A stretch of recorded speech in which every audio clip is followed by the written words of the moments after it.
Bonjour à toutes et à tous. Je suis avec Nadia Issaoui, qui est professeure de médecine intensive réanimation et qui va nous parler des thérapeutiques dans le choc cardiogénique en 2024. Bonjour Nadia. Bonjour Julien. Alors oui, la question qui nous était posée pendant cette session, c'est quel traitement par assistance circulatoire mettre dans le choc cardiogénique. On parle de malades qui font des chocs cardiogéniques et qui ont une mortalité à 1 an qui est à plus de 50%, c'est même 58% quand on regarde les infarctus. Ça, c'est des données issues de registres français. Mais le choc cardiogénique, ce n'est pas que l'infarctus. C'est également la myocardite, les décompensations de cardiopathie chronique, l'intoxication au bêta-bloquant, l'embolie pulmonaire.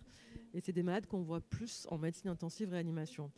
Alors, beaucoup ont été déçus parce que récemment est parue une étude qui s'appelle ECLS Shock, qui a été publiée dans le New England Journal of Medicine par l'équipe de Holger Thiel, qui est le médecin allemand qui publie le plus sur l'assistance cardiaque, et qui a évalué l'ECMO véno-artériel chez des malades qui étaient en choc post-infarctus, qui quand même s'arrêtait beaucoup, puisque dans la population qu'il évalue, 80% faisaient un arrêt cardiaque avec des durées de low flow à plus de 20 minutes, et qui a montré que mettre une ECLS avec une évaluation des coronaires très précoce à ces malades-là n'améliorait pas le pronostic comparé à un traitement conventionnel.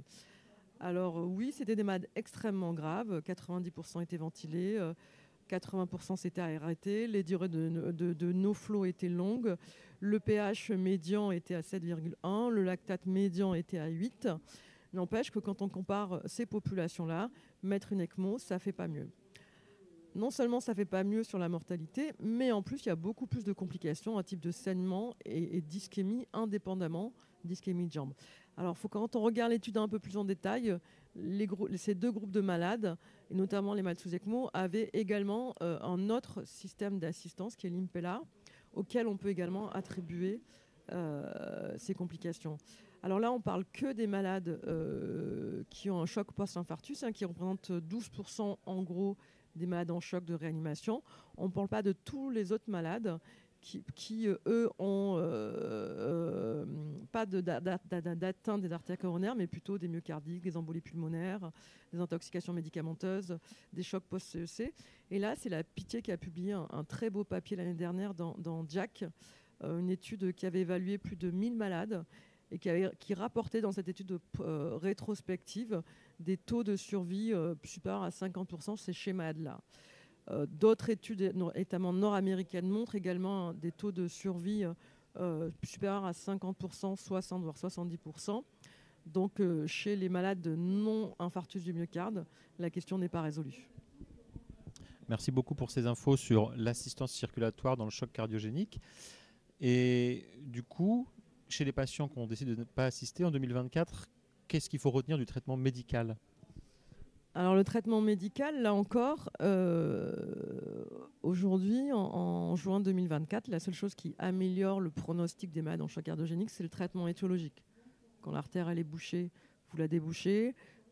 Quand le malade a fait une intoxication à un médicament, on attend qu'il soit épuré ou on voit l'épurer.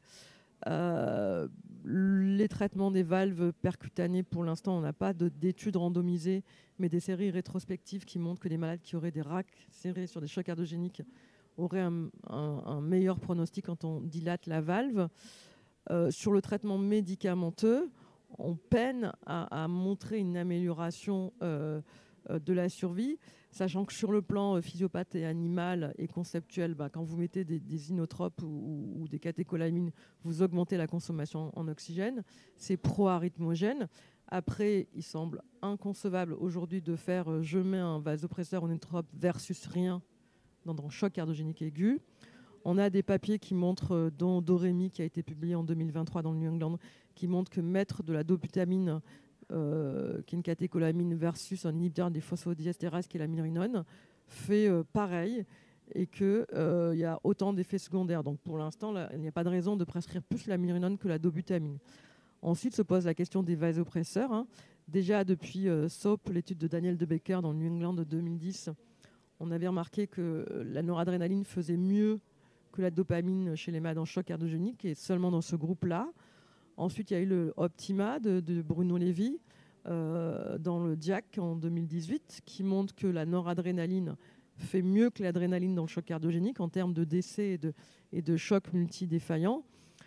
Donc pour l'instant, ce qu'il est recommandé dans le traitement médicamenteux, c'est noradrénaline pour restaurer la pression de perfusion, de la dobutamine si on veut mettre un inotrope, et ensuite d'autres médicaments comme la suppléance par hydrocortisone. Ça reste des études rétrospectives et on n'a pas d'études randomisées qui montrent qu'il faut mettre de l'hydrocortisone, même si quelques papiers montrent une insuffisance corticotrope. On a même testé, il me semble, le lévothyrox, pareil, pas de preuves probantes. Donc dans le traitement médicamenteux, pour l'instant, c'est des inotropes. Et je pense qu'il n'y a rien de plus que ça. Merci beaucoup Nadia pour toutes ces nouvelles et dernières infos sur le choc cardiogénique. Merci.